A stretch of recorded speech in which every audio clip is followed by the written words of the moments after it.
هذا العمل برعاية قهوش للسفريات والسياحة. يا حبايب كيف الحال؟ ترارارا معنا لكم اليوم سؤال. يا حبايب كيف الحال؟ معنا لكم اليوم السؤال: ايش احلى شيء في رمضان؟ تعالوا نشوف.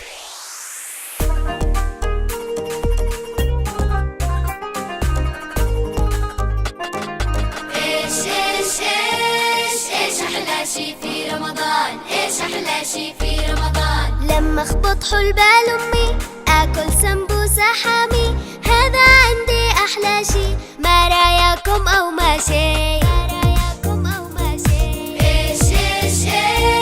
ايش احلى شي في رمضان؟ ايش احلى شي في رمضان؟ احلى شي عمره لله،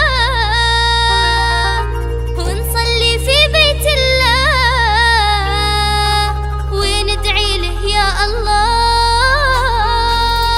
تحفظ اليمن واهله، احفظ اليمن واهله. آمين يا الله. وها لا تنسينا من دعائك. ايش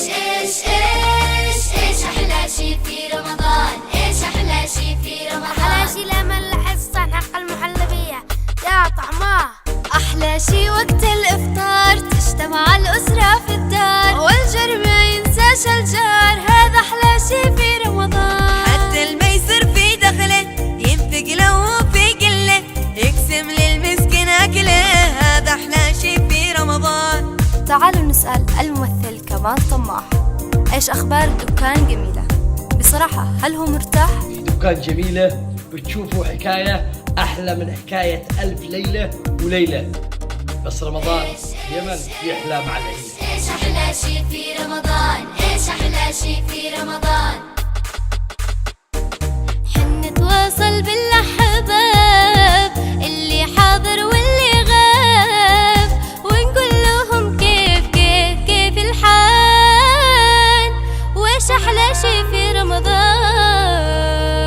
ذكر وتسبيح وإيمان في شهر الخير والأحسان، ونجتمع كلنا نتلو آيات القرآن.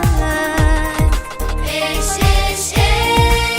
أحلى شي في رمضان؟ والله جمعة الأهل واللمة حق رمضان، نلعب الشارع. وأيضا معنا على الهواء مباشرة الممثل توفيق الماخذي.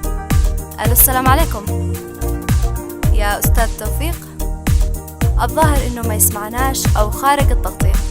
الفنان توفيق الماخذي من خارج التغطية. المسلسل مش أنا خارج التغطية، المسلسل اسمه خارج التغطية. أحسن شيء في رمضان اللحوم، أحسن وجبة اللحوم واللبان.